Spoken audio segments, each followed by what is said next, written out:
এই গেল ঘোড়া।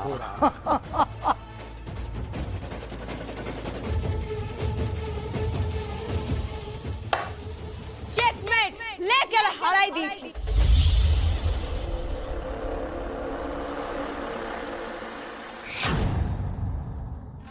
এগুলো করেছে এতটা রিস্ক নিয়ে, তাও তোর চাকরির জন্য। সুরমা, আমি রায়ানকে নিয়ে খুব হতাশ ছিলাম, কিন্তু আমার সব ধারণা গতকাল তো ভেঙে দিয়েছিলই, আজ তো একবারে পুরোপুরি ভেঙে দিয়েছে।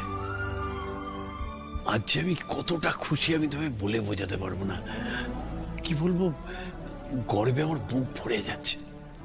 সত্যি এমন খুশির দিন পশু বাড়িতে খুব কম এসেছে। খুকি, বরণের থালাটা নিয়ে আয় মা, পারুল দিদিকে বরণ করতে হবে তো। হ্যাঁ মা, এক্ষুনি আনছি।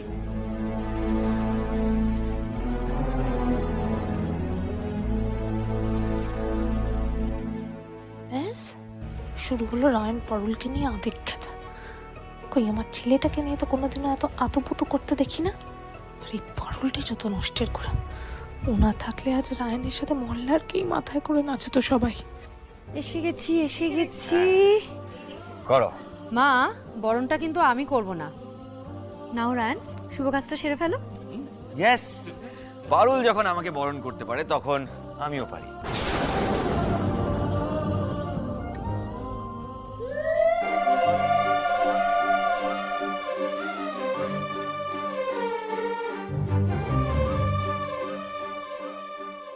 হে বাবা ভুবনেশ্বর, লিজে পাশে থেকে উতরাই দিয়ে লিজেই এমন বরণ করে নেওয়ার মতো মানুষ তো অতি ভাগ্যবতীও পায় না।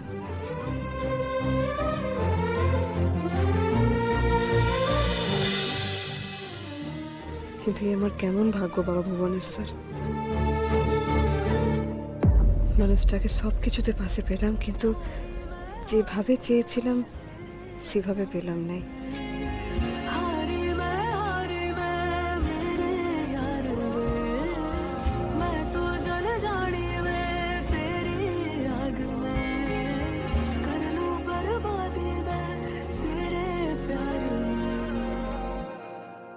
ইয়েস, পারফেক্ট, বরণ কমপ্লিট। নাও ধরো, আমি সারপ্রাইজটা নিয়ে আসি। আরে আছে সারপ্রাইজ। আর কত সারপ্রাইজ দিবে তিরপিনেটা? বাপ রে বাপ, এ তো মনে হচ্ছে পুরো ব্যাটালিয়ন রেডি হয়ে দাঁড়িয়ে আছে। হ্যাঁ, আমাদের দুই নয়নের মনি আজকে এত বড় একটা জায়গায় যাচ্ছে আর আমরা রেডি হব না? হ্যাঁ, আরে একটু উড়ু দে না রে।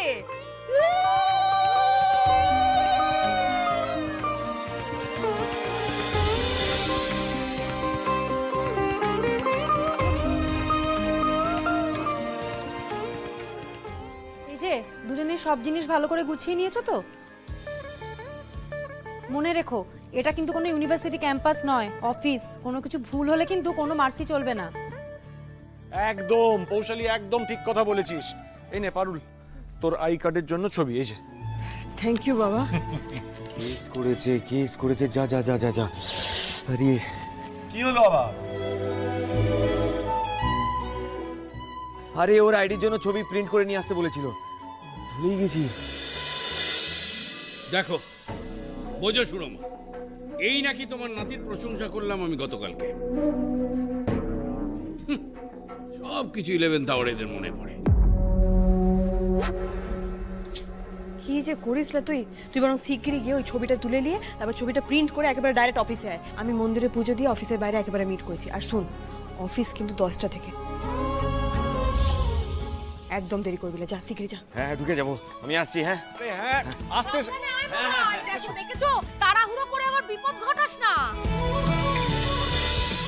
এই রায়ানজি কি করে না, এত ফিকেল মাইন্ডেড হলে চলে? এত গুরুত্বপূর্ণ একটা বিষয়। তবুও তো পারুল এই অফিসে চাকরি পেয়েছে বলে একটু শান্তি। নাহলে যে ছেলেটা কি করতো। পারুল, তুই কিন্তু রায়ানকে একটু দেখে রাখিস। হ বাবা, আমি একেবারে চোখে চোখে রাখবো, খেয়াল রাখবো, তুমি কোনো চিন্তা করো না। দিদিভাই, ইউনিভার্সিটিতে দুজনে দুজনার যেভাবে খেয়াল রাখতিস, এখানেও সেভাবেই রাখতে হবে, কিন্তু মনে থাকবে? হ্যাঁ দাদু, মনে থাকবে। সুরমা,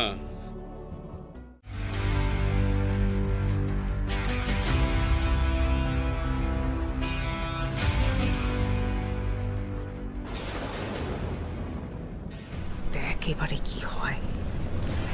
যতগুলো শাড়ি ওকে আয়রন করতে দিয়েছি সব কিছু করতে করতে মোটামুটি ওর 2 ঘন্টার বেশি সময় লেগে যাবে। ভাবতে পারছো প্রথম দিন অফিসে যদি লেট করে পৌঁছয় ওর কি অবস্থা হবে। তোমার দিদিকে ঝাঁটা মেরে বের করবে ওরা।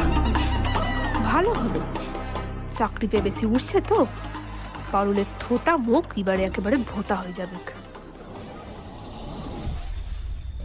13, 14, 15। বাবা, 15খানা শাড়ি। মানে এগুলো যদি আমি এক একটা করে আয়রন করতে যাই তাহলে তো বেলা গড়াই যাবে। না না, কটা বাজে? 9টা। মানে যদি 15টা শাড়ি একটা একটা করে আয়রন করি, মিনিমাম এক একটা শাড়ির পেছনে 5 মিনিট করে তো লাগবে। তাহলে তো অন্তত 1 ঘন্টা 15 মিনিট লেগে যাবে। 10টা 15 বেজে যাবে, এদিকে 10টায় অফিস। না না না, এভাবে করলে তো চলবে না। অন্য কিছু একটা ব্যবস্থা করতে হবে, কিন্তু কি করা যায়?